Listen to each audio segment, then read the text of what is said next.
Good morning! So today, Ian will make a slime that we will reference from his book entitled An Official STEM Quest for Minecrafters. Okay, so again, Ian will be making a slime. Okay, so for ingredients, anak, could you discuss ano yung mga ingredients na kailangan mo? So, 4 OZ bottle of white school glue, 4 ounces of Elmer's glue, 2 disposable cups, 2 disposable paper cups. 1 We will need kneading water, so we will use this cup for the water, warm water. 2 craft sticks, So for the craft sticks, we'll be using this disposable spoon instead, but we will be washing it off later so that we can use it in other craft projects. green food coloring, Instead of green food coloring, Ian opted for blue food color.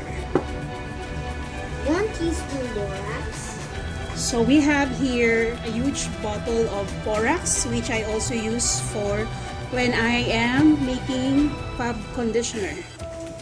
1/2 cup warm water, Okay, so we will be using this cup to get warm water. zipper seals hangers bag to store the slime. Okay lang, but we will use this for storage. Alright. So what's the first step? So the first step is pour glue into the disposable cup. Okay, so instead of disposable cup, because we fear that cup might be too small, we will be using this instead. Okay, so pour the glue, anak. Pour the glue into the microwavable. Busin mo ha. Okay. Okay, so currently Ian is now pouring all the glue inside that bottle onto the microwavable container. Okay. And then the next step, according to this book, is to fill the glue with warm water, replace the cup, and shake. Shake to mix. No, everything, anak. Pour everything. Okay. There you go. You need to squeeze it para... Faster. Yes. There you go. And then the next instruction, could you read it again, anak? Okay. The next instruction would be fill the glue bottle with warm water, replace the tap, and shake to mix. Okay.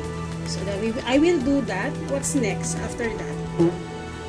Add the water from the glue bottle to glue the cup. Alright. I got it.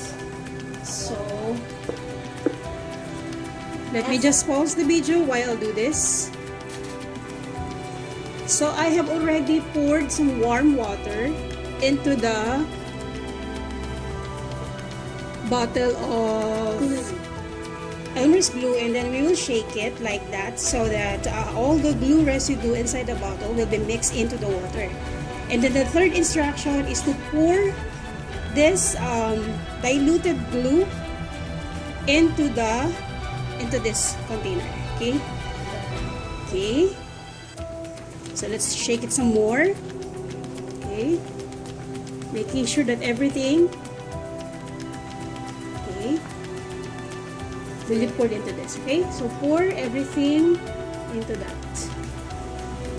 Lahat. And then try to squeeze it anak also para maubos talaga. Squeeze it. Yan. So the next step is to use a craft stick to stir together. But we will be using the spoon instead. Okay? Ganyan. Mix mo lang anak. Thoroughly mix. Making sure that none of the glue will stick on the side. Go. Sige. Mix pa. Mix pa.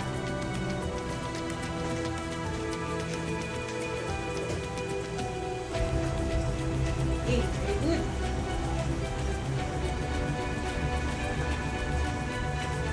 So we will add 7 to 10 drops of blue food color. That's the next step. Does it say while mixing? It's okay. Mag-add na tayo para kasama na siya sa mix. So, shucks. 2, 3. Okay. That should be enough. There you go. Sige, mix pa na. Okay, see? Becoming.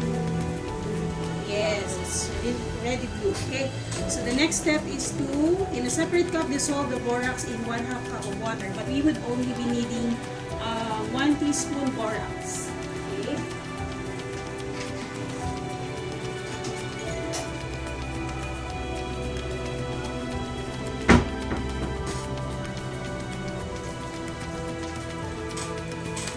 So while Ian is mixing the glue, I will get 1 teaspoon of borax. Okay, 1 teaspoonful of borax here, and mix it with 1/2 cup of warm water. So let me do that in the kitchen.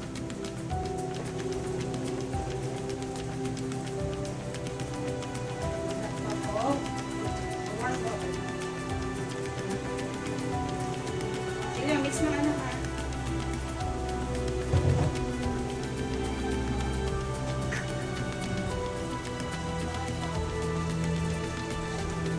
So this is already a borax plus water. So I'm trying to stir it in so that the borax powder and the water will mix thoroughly into a homogeneous solution.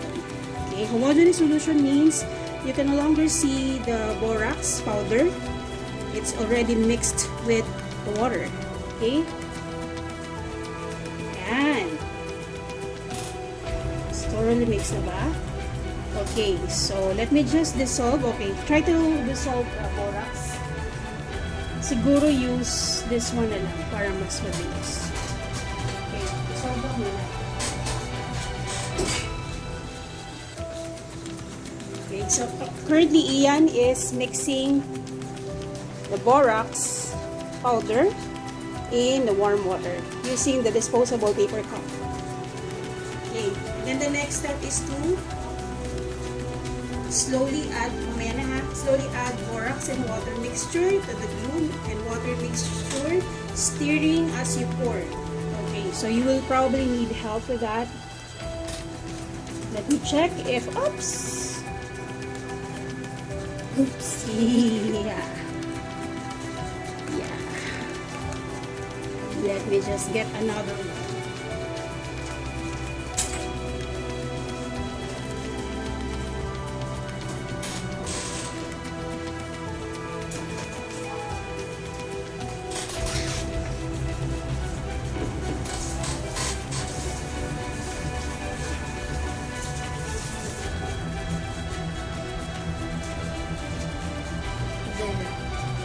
Okay. Okay na anak. Mix na siya. Okay, natunaw na si borax. Okay, so what Ian will do is mix the glue while I slowly pour in the borax solution. Okay? So, continue mixing lang anak. Kasi kailangan daw slow ang pag-add. Sige, mix mo. There you go. Mix mo siya. Sige pa, mix pa. Okay, according to the book, the glue, Elmer's glue is a polymer. It says here it's a polymer. And the polymers slide past each other in glue's liquid form. When the borax solution, like the one I have in my hand, is added to the glue, it links the glue polymers together so that these polymers no longer slide each other easily. So the borax solution is important in creating your slime. Alright? Ay, i-mix mo pa, i-mix mo pa. Don't stop. Don't stop mixing, anak. And you have to mix it like that. As in big, round mixing. Okay? Sige lang. Yan. We are slowly building the slime. So as you can see, you can probably see some of the slimes already adhering. Iyan, spoon. Sige pa, game pa. Mix pa. Don't stop. It's important to mix or to stir while you're adding borax para lahat ng polymer in the glue solution matatamaan ng borax. Okay, sige, slow. Mix pa.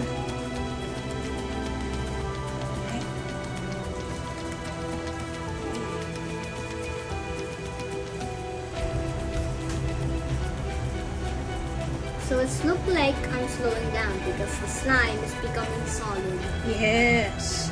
Very good. Slime is becoming solid. Slime becoming slow to mix. Okay. Sige. Add ka. Okay. So it's slowly forming into a slime.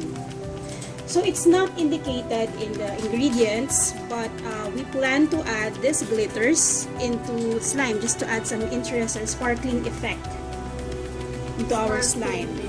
Yes. And borax.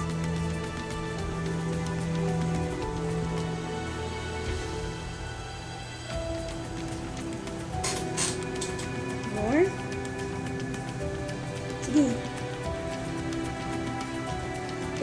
So I noticed that Ian is having a harder time mixing the slime because it's slowly turning into a solid na. Medyo parang solid na siya. Well, actually, it's not solid. It's more of Liquid solid. jelly. Parang jelly na siya. Okay? There you go. See? What you're seeing right in front of you is the actual reaction between the borax solution and the polymer glue. Okay? There you go. So, that's the final borax. Okay? So, as you can see, it's slowly turning into a jelly slime. Okay? Let me help you with that. Thin slime. Okay? Yan na. Now it's sticky. Sticky na siya. So, what ang sabi dito? Mix until combined and then use your hands to continue combining the slime.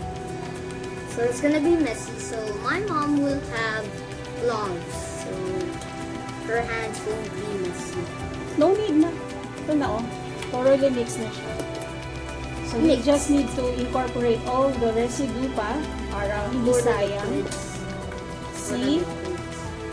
See? Again. Okay. Let me just add the glitter and let's see. Hopefully, mag-adhere siya. Okay, so that's a lot of glitters. Ta-da! And here is the finished product of slime. Ian's slime. Okay. Try now with your hands. It's okay. Slime yan eh. See? See? Hindi siya madumi. Didikit. There you go. So that's Ian's slime. See how easy it is to make slime? So again, we got the recipe for this using this book. And it's available on sale at National Bookstore. This is not a sponsored post, by the way. We just happy to find this book at a bargain. It's originally 365, but I was only able to score it for 183 pesos. Okay, thank you for watching. I will just leave Ian to play with his slime.